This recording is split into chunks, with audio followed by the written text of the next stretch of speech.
federal con nosotros. Muy bien, además contamos con la presencia de una nueva colaboradora que es Victoria, que ya es el segundo viernes que la tenemos hizo a Victoria. Sus primeras armas. Hola, ¿qué tal? Hizo sus primeras armas, sí.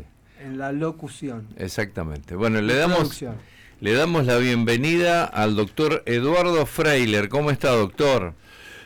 Muy bien, buenas noches, muchas gracias por la invitación, muchas gracias por la oportunidad de estar aquí con ustedes, y bueno, y que la gente sepa que estoy con amigos. Un gusto. Desde hace mucho tiempo. La idea de este programa es esa, hablar con amigos. Exacto. A veces disentimos en algunas opiniones, pero somos amigos, ¿no? Lo importante. Obviamente. Enriquecemos los conocimientos con el debate. Sí, obviamente. Independientemente de todo, somos amigos. Sí, es así. Y esa palabra medio no le queda bien, el independiente. No, tiene razón. Pero la bien. tengo que borrar. Decir académicamente. Académicamente, sí, académicamente. Doctor Freiler, para empezar a charlar un poquito y a dialogar y a empezar a meternos en clima, digamos, ¿qué opinión tiene sobre este fallo que es bastante controvertido de la Corte, de la Corte Suprema, donde han decidido suspender las elecciones en dos provincias argentinas como son San Juan y Tucumán? Doctor, ¿qué me puede decir de esto?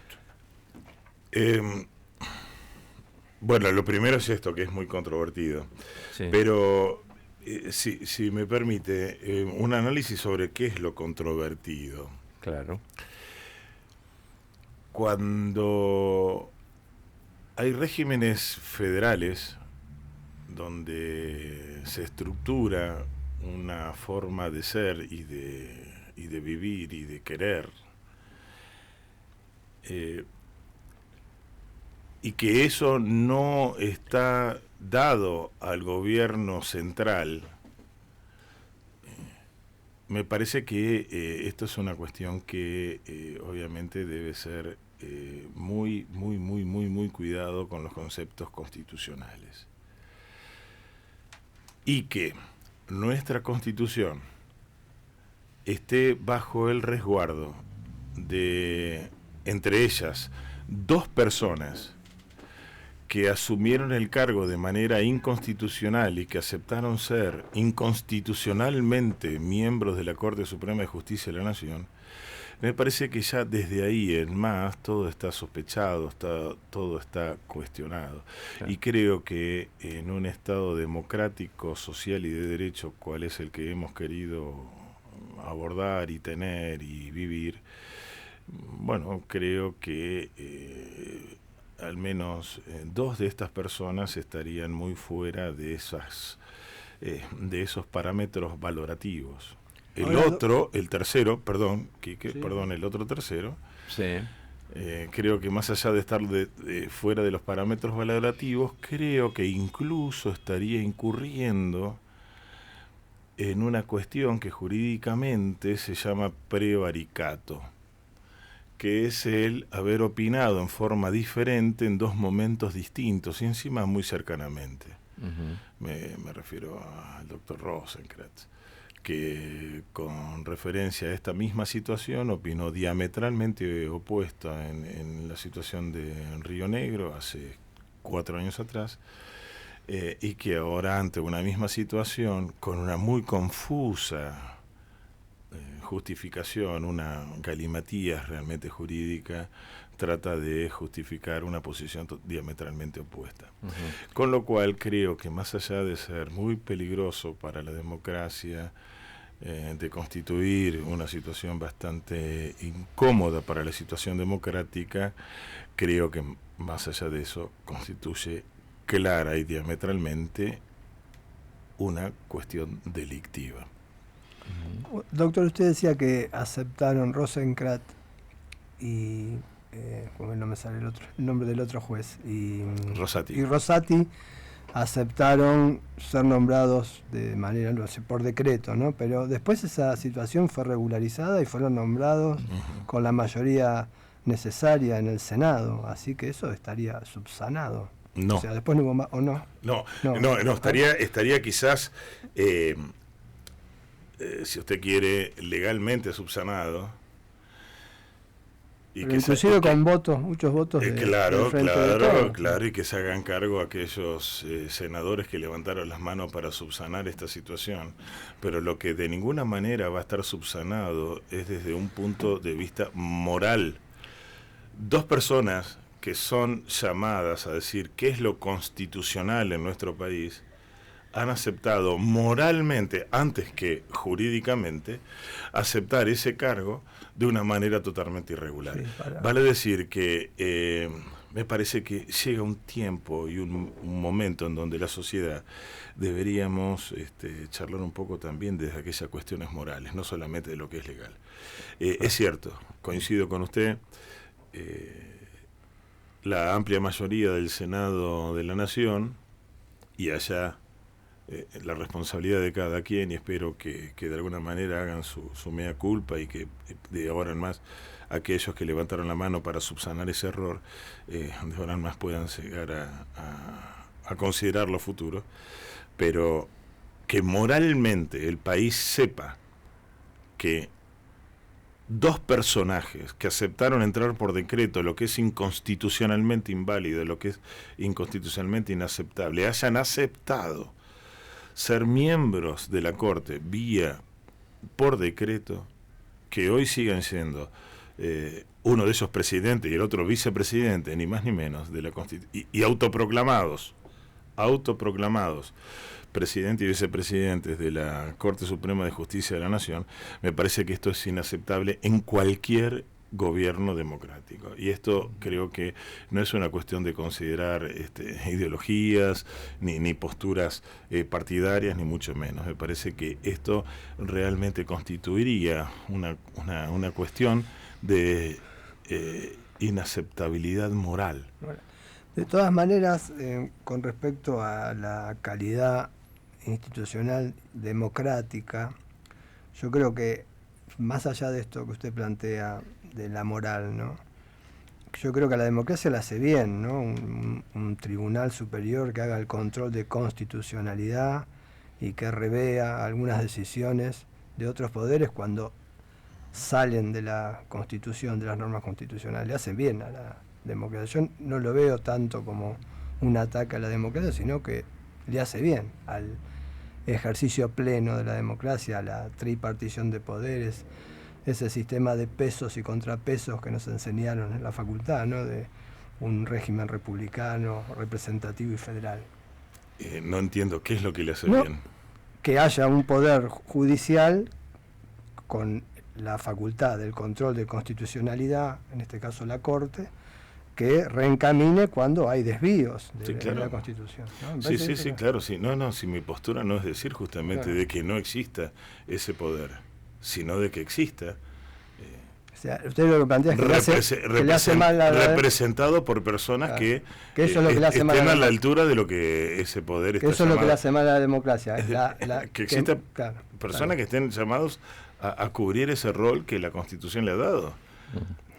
Doctor Freiler, para conocer un poco más de esto, yo lo que tengo entendido, no he leído el fallo de la Corte, lo que tengo entendido por lo que me han informado es que la Corte de la provincia, tanto de Tucumán como de la provincia de San Juan, avalaron las elecciones, y fue la Corte Suprema Nacional quien dijo que no se pueden hacer.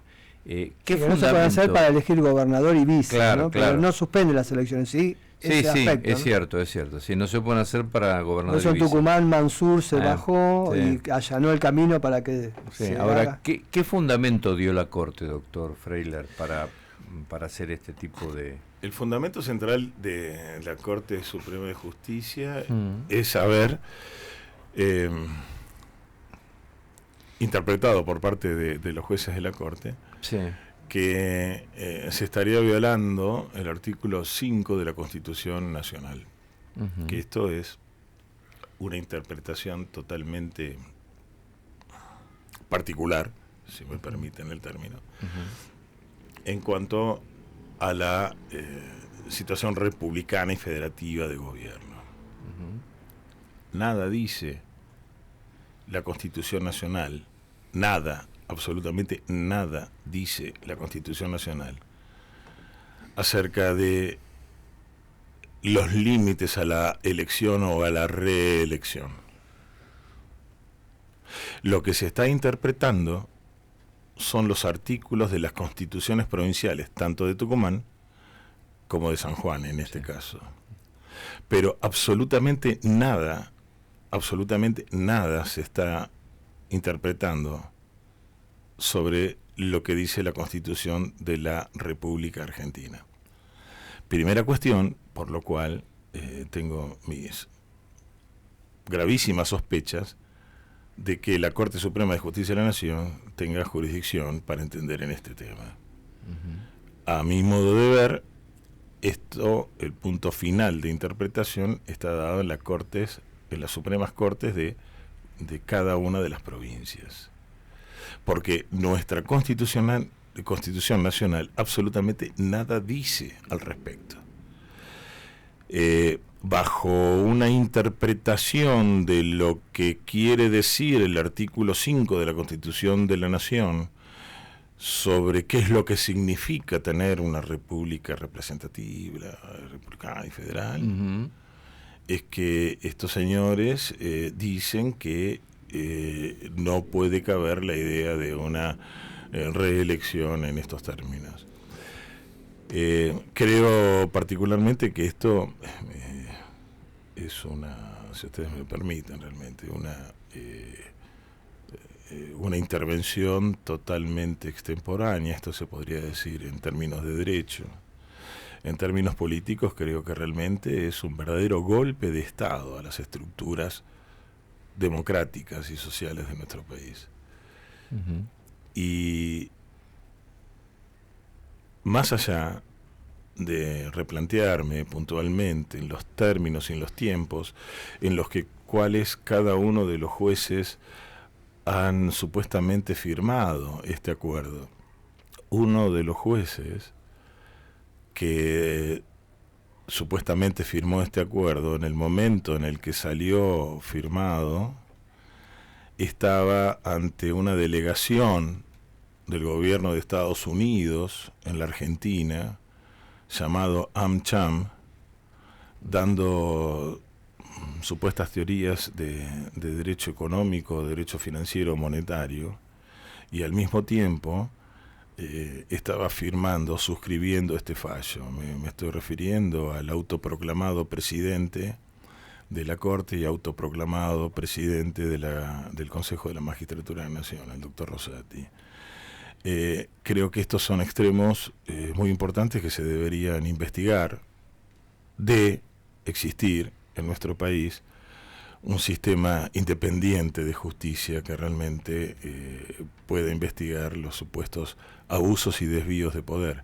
Pero esto es un palmario ejemplo de una persona que, estando dando sus servicios a la Embajada de los Estados Unidos a través de la Cámara Norteamericana de Empresarios, al mismo tiempo está proscribiendo a dos pueblos, a dos provincias autónomas como Tucumán y San Juan de poder votar. Y creo que esto es el marco realmente en que hay que darle este tipo de discusión. Sí, discúlpeme que disienta un poco, doctor.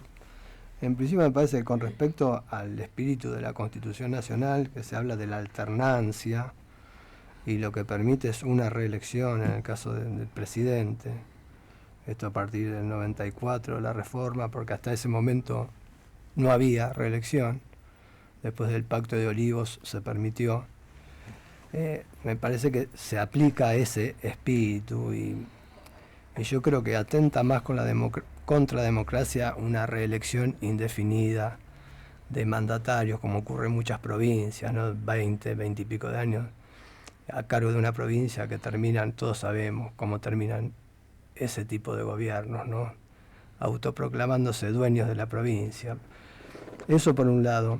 Y con respecto a la opinión del presidente de la Corte con respecto a la economía, él hace mención también en un artículo de la Constitución, el 75, inciso 19, en donde se habla que se debe cuidar la soberanía monetaria, ¿no? Y hace referencia a esta desaforada emisión de billetes que hace que nuestra moneda valga cada vez menos, porque nosotros hablamos ya acostumbrados a que aumentó el dólar, no, el dólar vale siempre igual. Acá lo que se desvaloriza nuestra moneda. Creo que está haciendo una advertencia que puede ser vista de una manera u otra, nada más sobre ese espíritu de la Constitución, ¿no? Es mi opinión.